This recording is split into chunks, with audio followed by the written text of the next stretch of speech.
The Carpathian mountain range spans 209,000 square kilometres in a great arc across Central and Eastern Europe.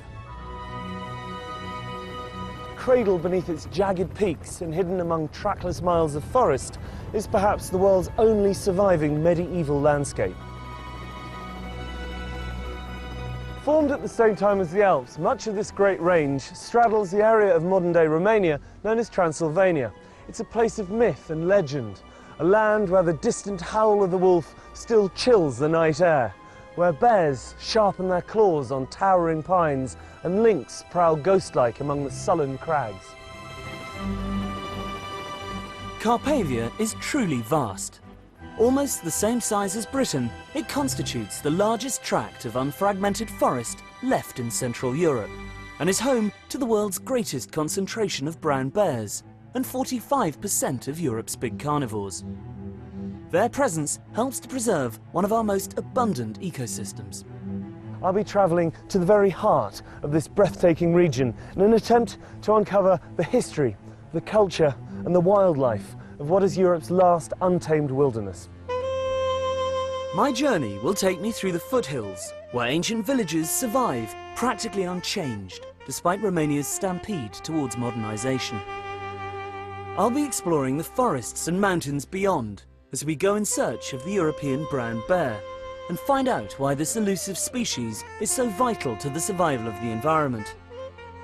On my way, I'll be meeting a dedicated group of individuals whose passion for this area is helping to redefine its importance as one of the great surviving wonders of the natural world. These include a Transylvanian count who is working to conserve some of the most ancient of Carpathia's medieval villages, and His Royal Highness Prince Charles, who can trace his ancestry back to Romania's dark and distant past. The genealogy shows that I'm descended from Vlad the Impaler, you see. So I do have a bit of a stake in the country. As it were. With its deep gorges, cliffs and windswept bluffs, Carpathia is a popular destination for lovers of adventure sports. People come here from all over the world to rock climb, kayak and get back to nature. But for many Romanians whose parents were herded into cities by the communist regime, the mountains offer something far deeper, a chance to reconnect with their rural heritage.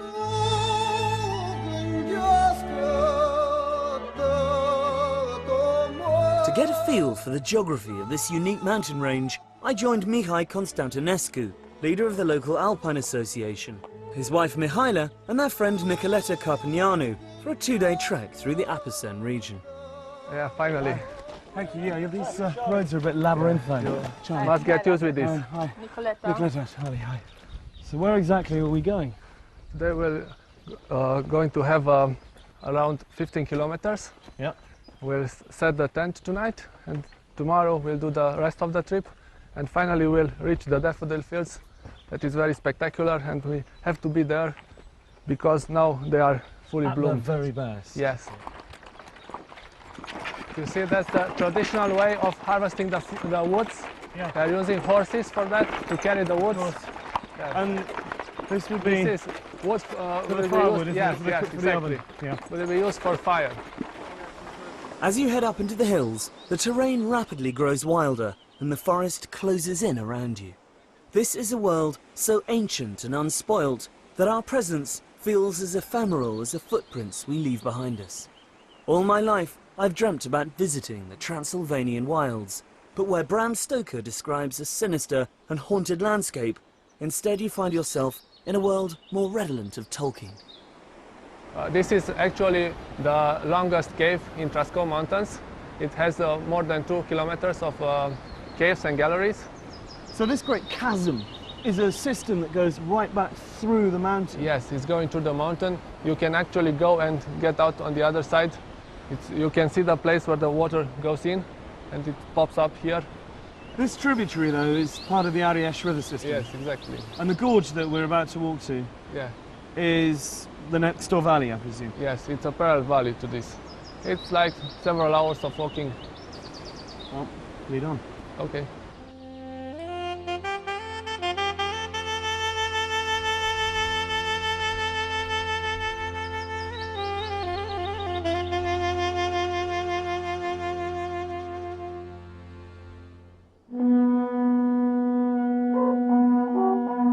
We approached our campsite as dusk was fading to black.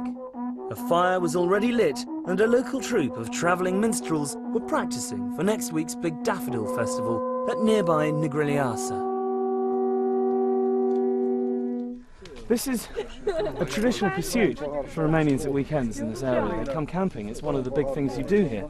That's right. I think we're very lucky. We got such beautiful countryside here, and most people appreciate that. So they come here weekends, also summer holidays. They usually get a tent and their backpacks, and they go in the middle of the mountain. So you have to carry everything with you, including your musical instruments.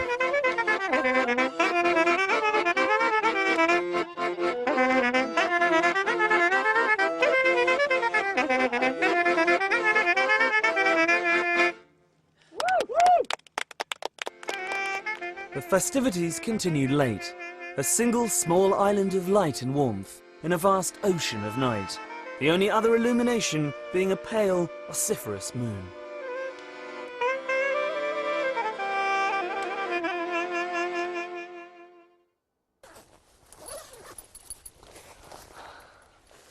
Check the coast is clear for bears. Morning in the mountains. I haven't seen it yet. This is my first view of it properly because we arrived in the middle of the night. It's paradise. These high alpine meadows, the smell of the juniper bushes, the light. Just can't beat it.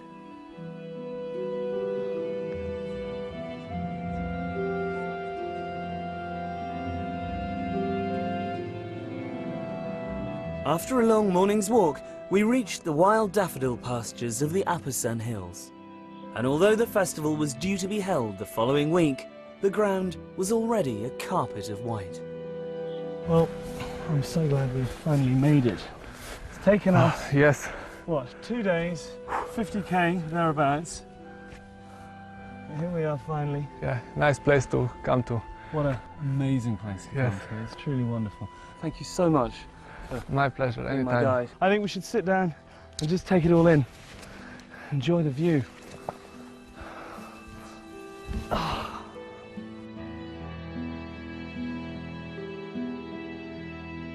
These stunning meadows of daffodils are just one of Carpathia's many floral spectacles, as I discovered when I caught up with head of World Wildlife Romania, Erica Stanciu, at a local food and crafts festival in Nucșoara.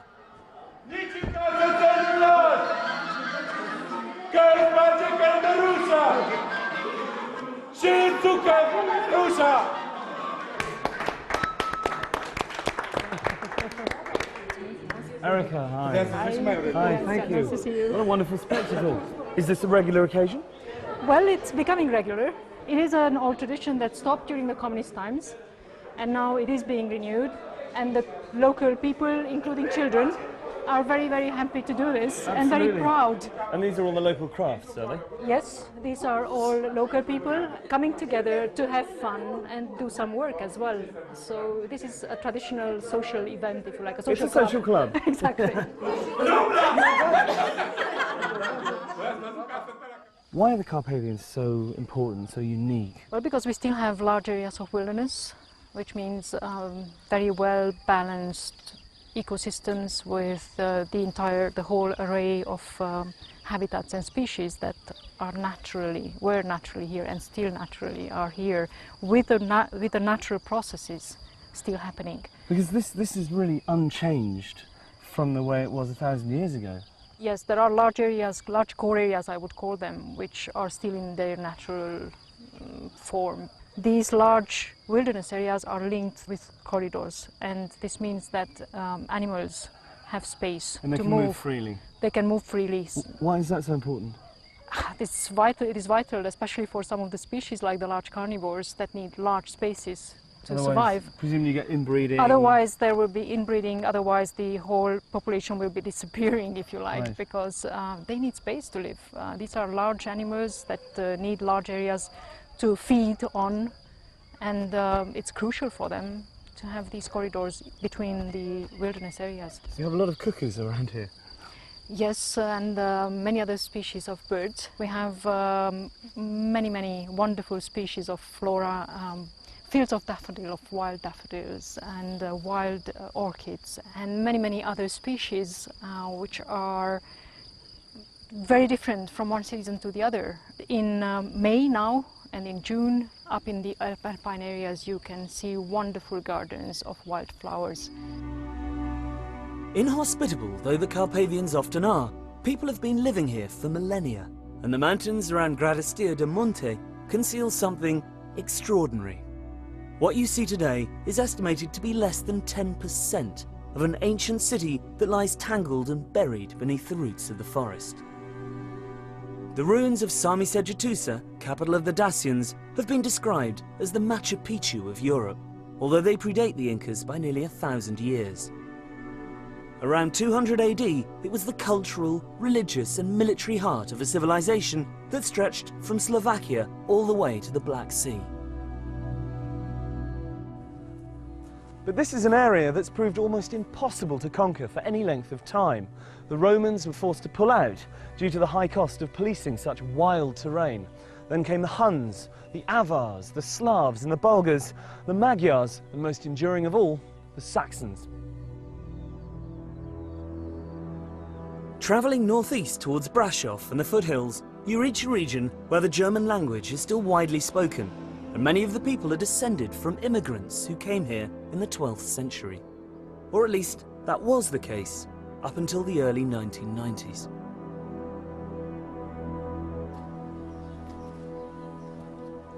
This is an all too common sight these days.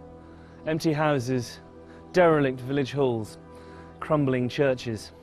And while the younger generations spurn the peasant lifestyle for the draw of the big city, a far larger problem faces areas like this one.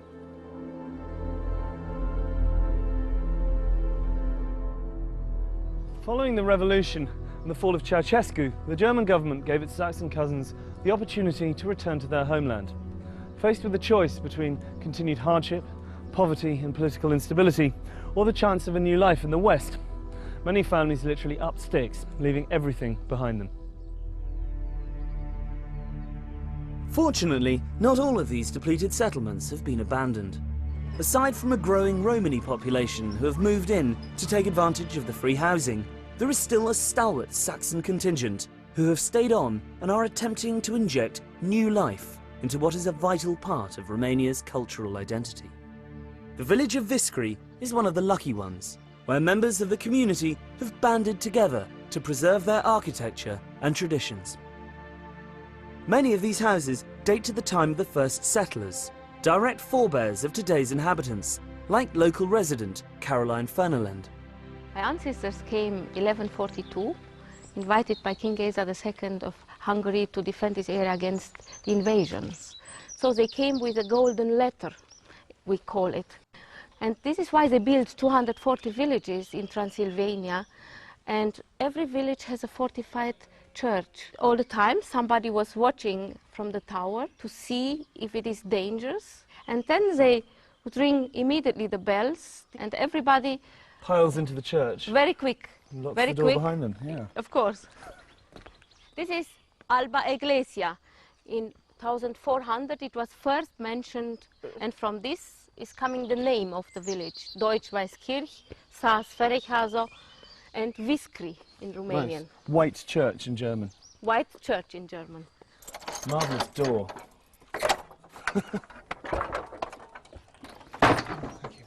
It is a very simple church, and our daughter, she finds some rules from 1640, how the community was organized and what they have been allowed to do and what not. For example, if somebody during the service was snoring and your second neighbor would hear you, you have to pay a fine.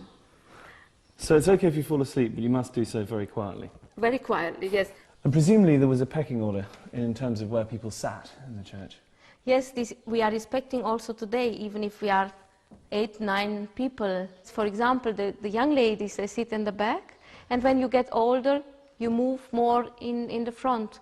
After 80-year-old, you have to sit here close to the angel of death. This is the last station alive. It is preparing you For the afterlife. for the afterlife. How extraordinary. That shows a very healthy business-like attitude to mortality, really. Look at this. It is unbelievable. It's just so big, you can see, I mean, all the tiles, all the beams, all the way up the structure inside the tower. I mean, I felt like I was gazing down Noah's Ark, you know, as you saw the roof of the church.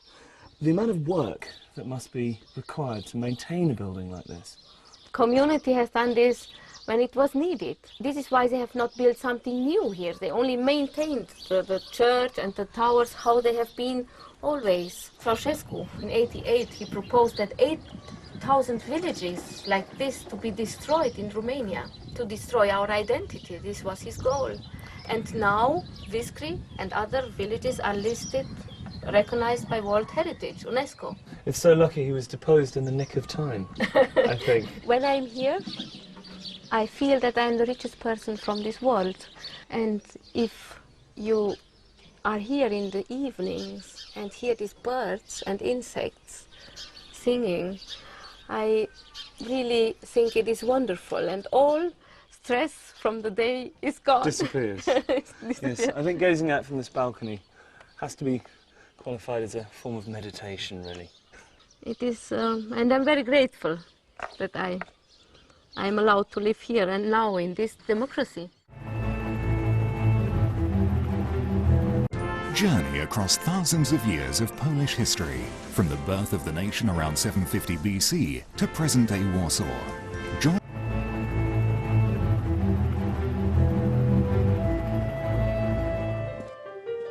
While the 21st century is starting to make its presence felt here, for the Saxon contingent, daily life is still remarkably unchanged.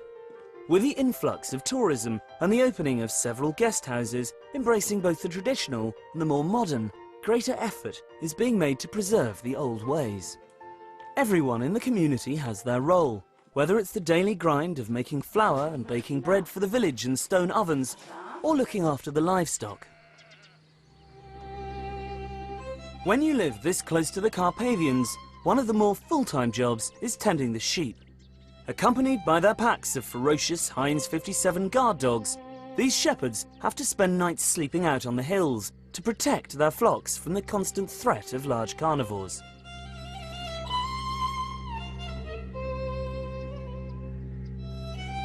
Am avut. Deci acum ce să spunem asta? Cum atacă lup? They had problems. Usually the wolves are attacking. Lupul te atacă, te pândește. Șade drept o grămadă cu mărăcini undeva, vine, te vede că ai trecut încolo și s-a sărit pe oaie. Does he ever get scared? Because presumably if he catches a wolf attacking a sheep, he's got to go out there and try and bash it over the head with his shepherd's crook. Nu mi-e teamă, dar el e fioros. În momentul când în momentul dacă l-a pus de-l vezi tu înainte și nu te vede el, e bine. Dacă te vede el și l-ai văzut tu, răgușești. Nu mai poți răi, gata. Would he rather there were no wolves, or is 1 or 2 sheep a year an acceptable loss to have large carnivores living in Romania? Deci să nu ai pierdere, pagubă. Dar să fie urși lupi. Poți să fie urși lupi, dar să nu ai pagubă. Every day, Stelika and his colleagues drive their flock for miles across the open pasture. And most exhausting of all, as I found out, they also need to milk each sheep by hand, twice.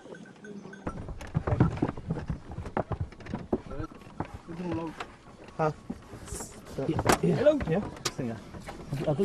It's official, I'm milking a sheep. It's not as easy as it looks. That one's empty, Joe. We're done. Let's try this. Very nice, sweet.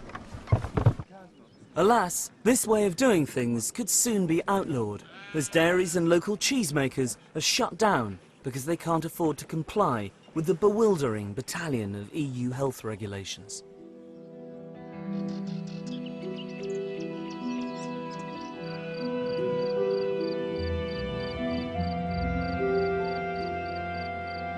One organisation that is striving to prevent this from happening is ADEPT, a charity that maintains local methods of farming and living off the land are essential for the survival of a rich and varied ecosystem.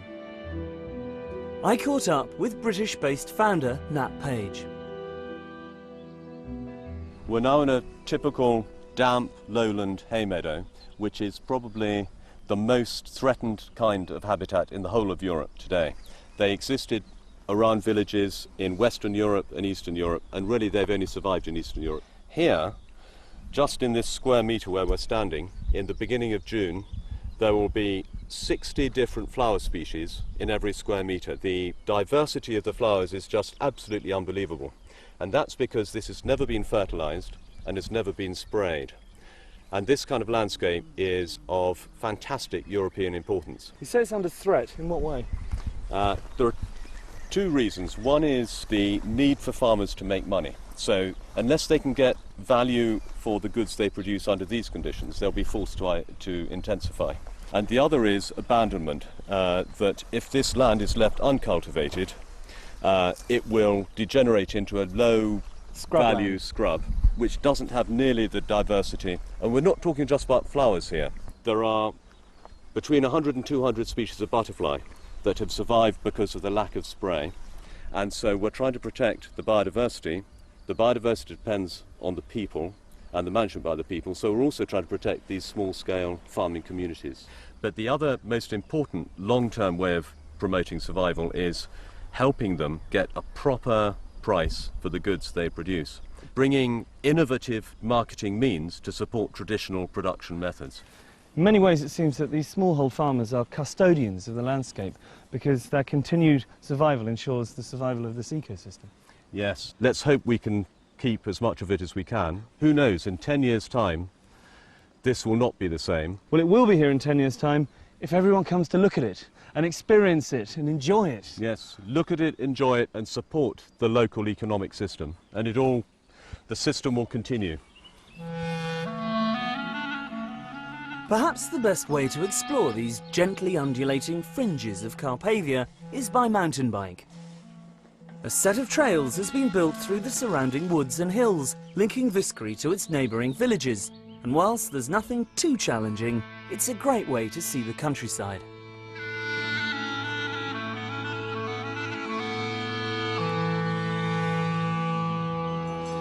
I arrived back to the village at dusk, in time to witness one of the most iconic spectacles of rural Transylvanian life.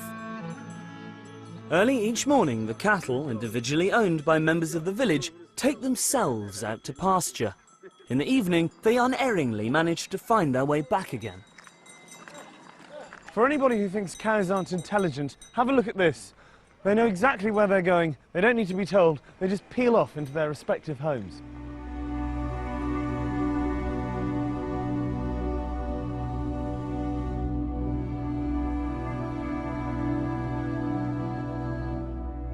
As Romania's economy is developing, the environment faces ever greater danger. With much of the country's biggest natural resources either under the ground or sprouting out of it, the impact on this mountain paradise is increasingly costly. This is one of thousands of illegal logging operations that are taking place as I speak in the mountains of forest of this area. Look at this tree, you can count the rings. It's over 100 years old. It's not even selective. Well, it's selective in as much as they take the largest and the oldest trees, cart them off. It's a tragedy. Deforestation is the greatest threat facing this wilderness. As far as the government is concerned and the people who have been restituted land here, Carpathia's main value lies in its prime timber and mineral deposits. For a country struggling to catch up with the rest of Europe, this region is, literally in some cases, a gold mine. Insufficient resources to police such a huge area and a reluctance to do so makes it almost impossible to prevent such wide-scale clear felling. On top of this, the absence of planning laws is giving rise to a spate of new and often ill-conceived developments, like environmentally damaging ski resorts, hastily built to take advantage of the influx of foreign tourists. If operations like this one are allowed to continue due to greed and corruption and the demands of the Western world, then the forests of Carpathia will probably disappear within the next 10 years. But with Romania still such a poor country, it's hard to argue that they shouldn't be allowed to exploit their natural resources to improve quality of life. I've come to the frontier of the forest near Zarand with friend and environmental activist Radu Mott to visit one of the last people whose existence remains untouched by the wheels of progress. What a glorious place to live, but how isolated. We're here to meet a woman called Varvara, who's been living on top of this mountain all her life. Her husband died 24 years ago. She's got no running water, she's got no electricity, and no one around her for miles. It's a tough life. It's a tough life indeed. Bună ziua! Bună ziua! Ce mai faceți? Bună ziua! Și cu greu. La mulți ani, la mulți ani. How does she survive up here? She has some cows, but nobody will buy the milk anymore. So she gets no income, whatsoever. You have problems with wolves here as well, obviously. Da, frică, nu. The wolves killed a dog last autumn. The wild boars is destroying the crops. And she's got no one else to protect her if they come, you know. Just the dogs. They don't look very fierce, I have to be honest. So she purely subsists off the vegetables she grows and from the milk and the livestock. Exactly. And water, what does she do for water? I can't see any springs around here. De unde vă aduceți apa? De acolo din pădure de jos. There's a spring down in the forest. How does she get it up here? Am mai dus cu vatra, dar nu mai pot, numai cu sticlele duc. She's carrying plastic bottles full of water because she cannot carry the buckets anymore. Well, there are 2 buckets there. Why don't we go and fill them up for her? Cu astea cărați apa. Da. Vă ajutăm noi să le... Okay, let's do it. Okay, back in a minute. I'm not surprised she's scared of coming down to get water in the woods when she's heard a dog being killed outside her very door, you know. The wolves attacking one of her dogs while she was probably in the house. I'm sure she's afraid, but Romania, it's known for this tradition of coexistence between people and large carnivores. And this is a particularly important section of the Carpathians. This corridor connects a separate population of brown bears in Apuseni Mountains in Central Carpathian with the main population from Southern Carpathians. Large carnivores can exist in Europe without acceptance of local people. There is motorway planning to be built further south that will completely block. Well, they're not going to be able to get across, so... Exactly, without effective mitigation solution. It cuts that migratory route straight in half. Exactly, it will be a total barrier for wildlife. Well, here's the spring. I see what she means, it's a long way to come, isn't it? Yes, it is. Especially if you need a glass of water in the middle of the night and you hear the howling of the wolves outside. I presume that this is scooping out the water. Yeah. Right.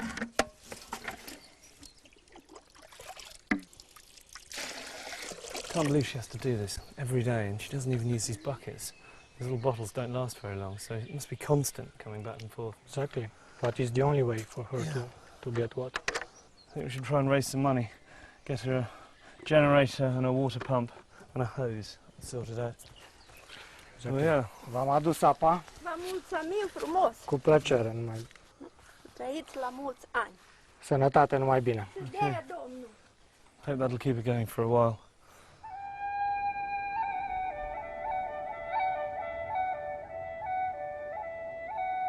It is remarkable that so much of Romania's natural forest survived communism, a fact that can be partly ascribed to what has ironically become a right-wing pursuit: hunting.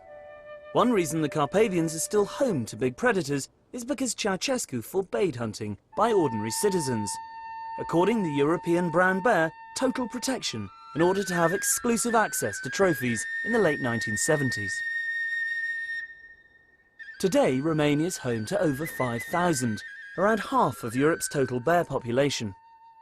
One man working tirelessly to ensure their survival is naturalist Christoph Promberger. I joined him on one of his regular trips to monitor bear numbers in the forests north of Brasov.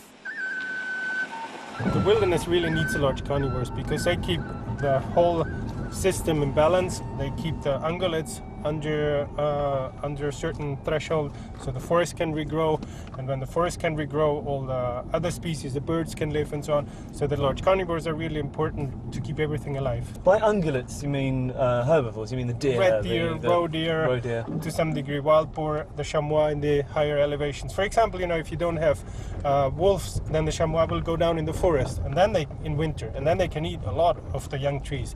But if the wolves are there, the chamois, they stay high up, and then they don't damage the forest. They protect the trees, they protect the forest from being overgrazed. Exactly. The wolves and the bears and the lynx, they're on top of the food chain, so they control everything which is under them. When they control the ungulates, like the deer controls something below them, and so on. The whole chain keeps going. But if the wolves and the bears and the lynx are gone, then everything gets out of balance. I can't believe how many lorries there are. This is such a common sight on these sort of roads. You just see one every 2 or 3 minutes, it seems to me. It's terrible, yes. I mean, they're taking so much more out than they should, or that they could take out. It's absolutely not sustainable. Why is it so important to preserve these forests? I mean, Romania is a poor country and wood is one of its greatest resources. Well, that's true. We don't need the wilderness, but we don't need St. Paul's Cathedral, we don't need football, we don't need any of these things, but still we want to have them. And we are just one out of hundreds and thousands and millions of species, and they all have the same right to exist, and they need this wilderness. So we cannot just come and say we destroy it all. That's just, we can't do that.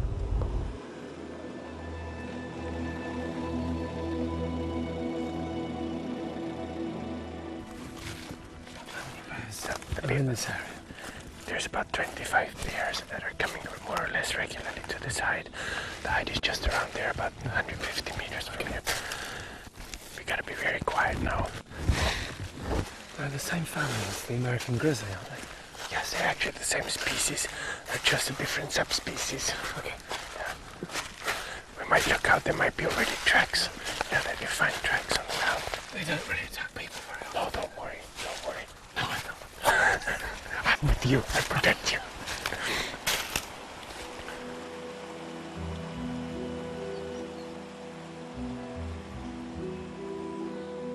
This hide was used by trophy hunters who would lay down food and sit in comfort, waiting for bears to wander into their sights.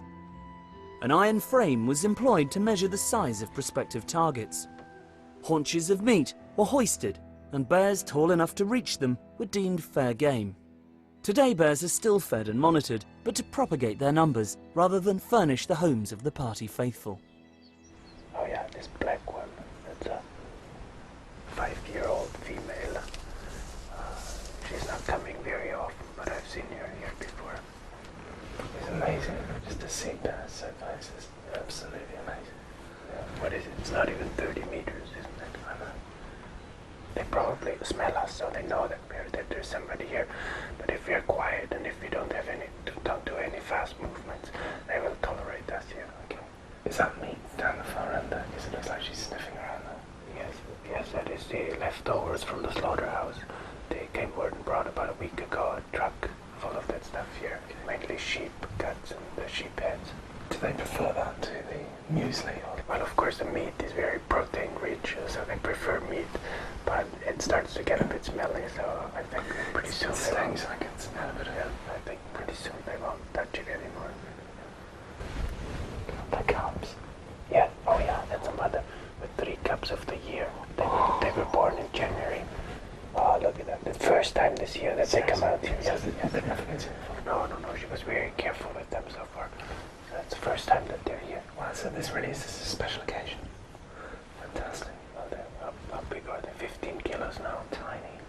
Yeah, that's so cute. They're the ones. See how it's no one hanging off. It's trying to hang on. I imagine you never get bored of this. No. You come up here almost every day, don't you?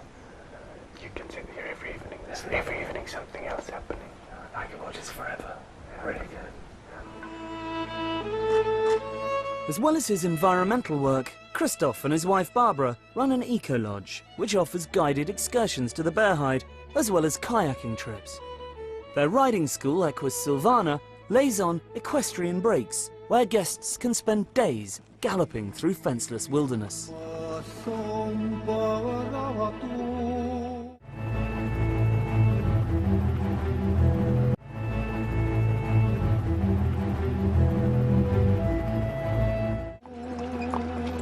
Miklișoara, in the Hungarian-speaking area of Carpathia, is a small village near Barault. I've come here to meet Transylvanian Count Tibor Kalnoki, who is transforming the local community by converting disused homes into traditional guest houses and offering visitors the chance to step back in time. Tibor, hi. Welcome, Charlie. Good to see you. This is the most impressive hunting lodge. Yes, it's 500 years old and it's been abandoned for the last 50 or 60 years. And we're now starting slowly, one step after the other, to restore it. There must be a huge amount involved in restoring a place of this size. Yes, first a lot of research to see how it has been before, and then the techniques, the old techniques, have to be used. So it's quite a big job. So you're doing everything in the traditional way? By hand. By hand. How many buildings have you got in the village? In this village there are 6 houses with barns and all the other buildings around it, and then the manor with its domain.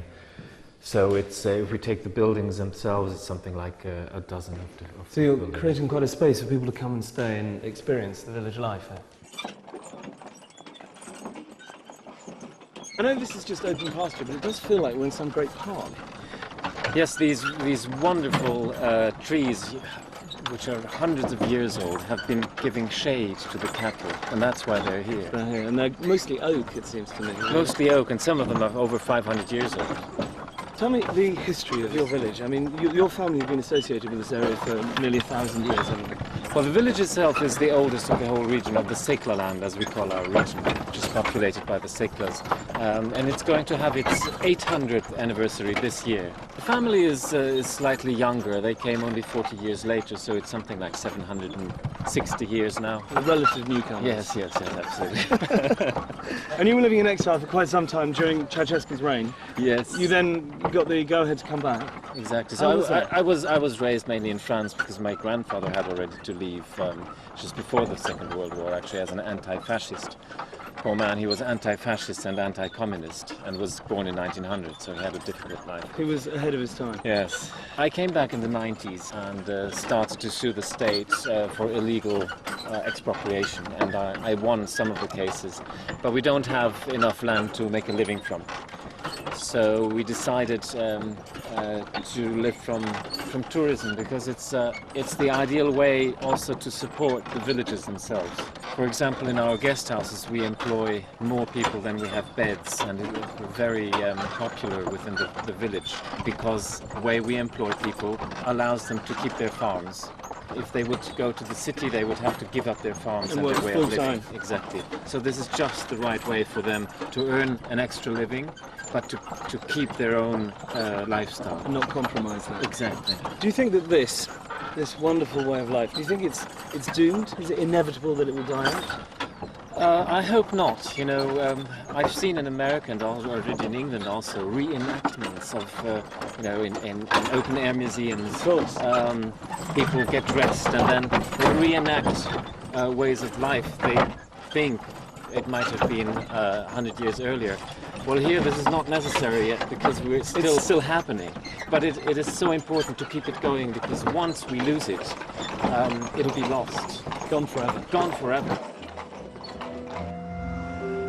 The next morning, Tibor and I took a trip to the even more remote village of Zalampatag, where he's been working closely with His Royal Highness the Prince of Wales to restore several properties as examples of how rural tourism can benefit local communities without impacting on the environment. One thing about Romania that I always find surprising is you drive down these roads in the middle of nowhere and you come to these little pockets of civilization.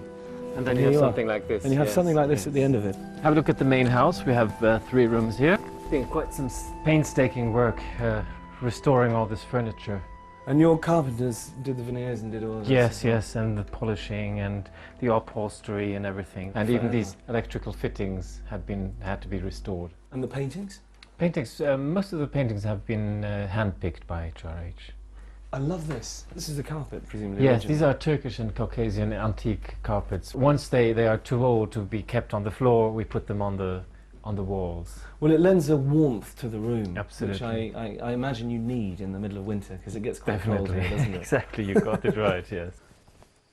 I've seen this colour on certain buildings in parts of Spain. Is this a traditional lime wash here?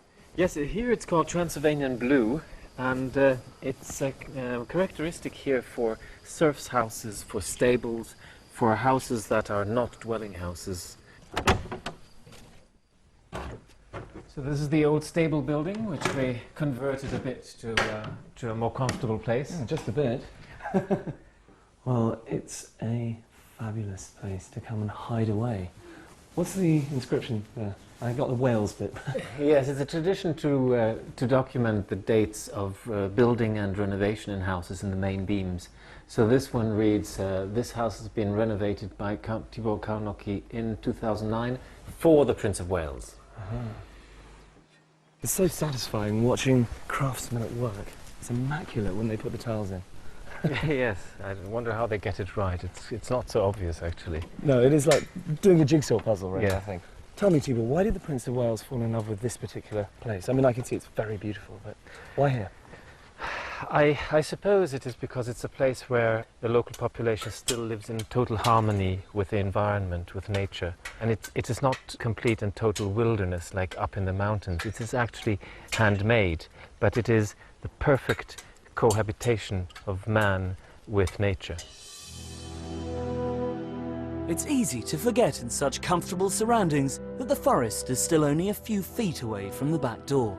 A fact I was reminded of when I took a quick stroll in the adjacent hills. Walking up through fields of orchids along the edge of the tree line, you are completely immersed in the natural world. I never dreamt that I would actually see bears in the wild outside a bear hide, but here was a sight I'd been hoping for all along. Proof that man has yet to ruin this pristine and innocent landscape. This is incredible. I can't believe my luck. Look. This is why the Carpathian forests, mountains and villages need to be preserved in all their untamed glory. Not just for the benefit of future generations, but to ensure the survival of Europe's most endangered carnivores.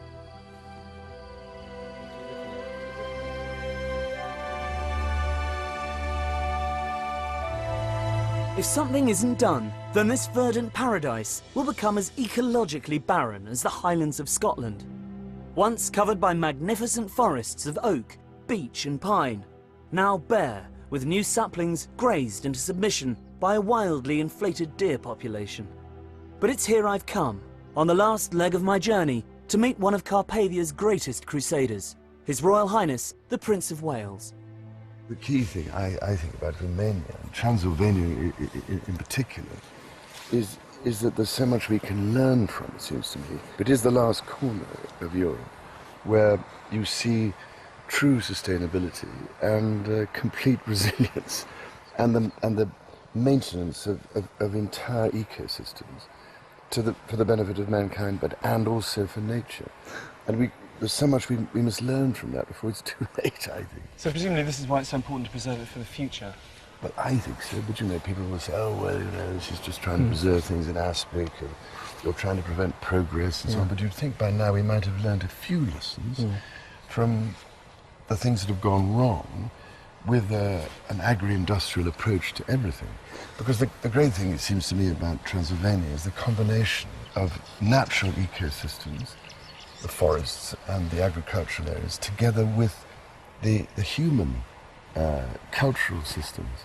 And it's this extraordinarily unique, integrated relationship which is of such huge importance. Once you pull it all apart, you're left with something which can just be exploited without being treated in a sustainable way, if you see what I mean. Because if you cut down great swathes of the Carpathian natural forest, you're actually destroying one of nature's great services to the rest of mankind in terms of carbon sequestration. Given the fact that the rise of industry and agriculture has led to the almost total destruction of the Great Forest of Caledon here in Scotland, do you think that there's a way of stopping the same thing from happening in Romania? Well, we should be clever enough, wouldn't you think, by now, and wise enough to We'd hope. some possible lessons to be learned in avoiding that from happening. Otherwise, if we just go on the same way, you end up with destruction occurring, and then people later on saying, hang on a minute, you've got to try and put this back. What is the point of running into a proverbial brick wall, this time of such a painful sort, that by the time we realize that we have to redesign our food systems and put nature back at the heart of the whole process in order to provide us with what we take for granted, how are we going to be able to put it back? Yeah. So I think Transylvania is an absolutely key issue that has to be addressed. What do you love the most about Romania? It's the timelessness of it, which is so remarkable. And almost out of some of those stories one used to read as a child, it's quite remarkable. People are yearning for that sense of belonging and identity and meaning. And we have to rediscover some of these aspects of the way we produce food and live with and maintain and give back to nature if we are to make sure this whole system continues. And that's why human cultural systems matter, because they're intimately linked to that aspect of nature. It's in us, but we've somehow denied it and thrown it away and said it doesn't matter, it doesn't exist, it's irrelevant. It isn't irrelevant. Nourishes the soul and the heart, absolutely. That's what Romania does for you.